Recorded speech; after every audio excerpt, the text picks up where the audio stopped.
Broadcaster GB News launched in June 2021 and saw presenters such as Eamonn Holmes, Nigel Farage and Laurence Fox come aboard.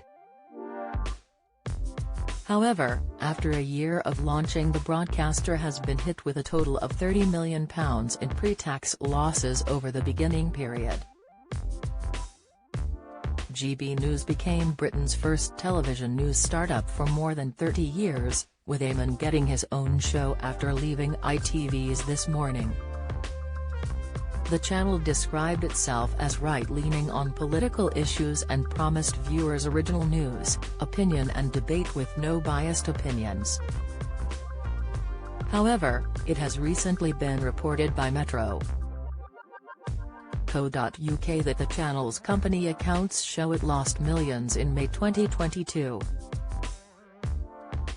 Despite the considerable loss, GB News said its directors were satisfied with the results and expected growth in the future performance of the company. Former UKIP and Brexit Party leader Nigel Farage was one of the first to join the broadcaster, hosting its primetime Sunday morning show. Despite the optimism from GB News directors, the broadcaster has faced several controversies over the past year and a half, including an advertising boycott from several brands. The likes of IKEA, Kopparberg and Octopus Energy decided to pull their adverts from the channel. Alongside the advertising issues, GB News has also faced Ofcom investigations, with the first beginning in November 2022. It was found to have breached its radio license by not reading aloud the full list of candidates in the Erdington by-election.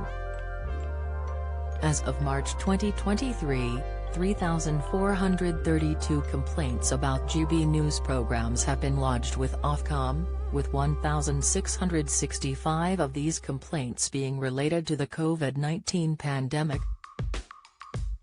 It has also recently been ruled that an episode of The Mark Steyn Show broke its broadcasting rules and was potentially harmful and materially misleading.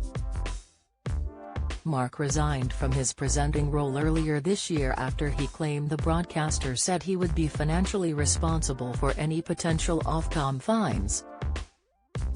Don't miss The Conners viewers switch off as Whoopi Goldberg guest stars. Latest, Death in Paradise boss pays tribute to amazing actor Chris Marshall.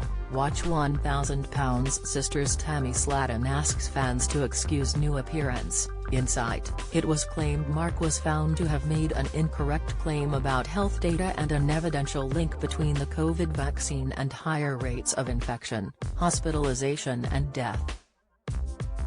In a statement, they said, "We have been consistently clear that, under our rules, broadcasters are free to transmit programs which may be considered controversial and challenging, or which question statistics or other evidence produced by governments or other official sources.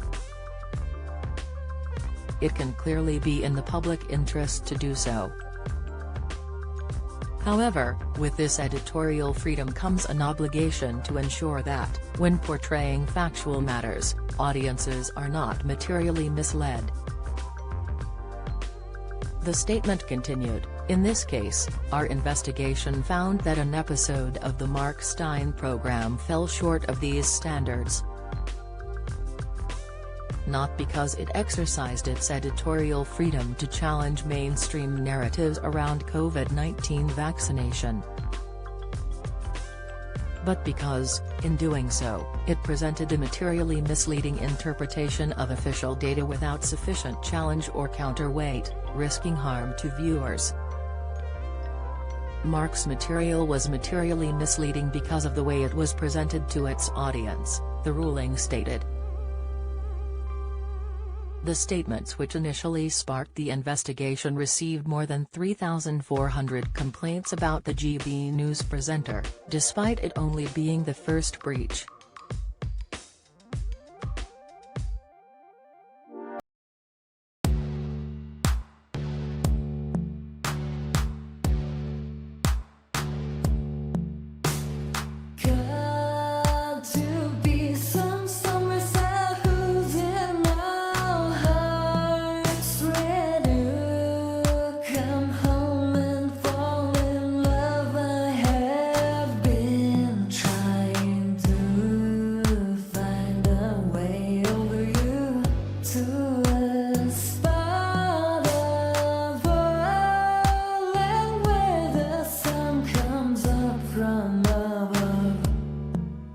melted.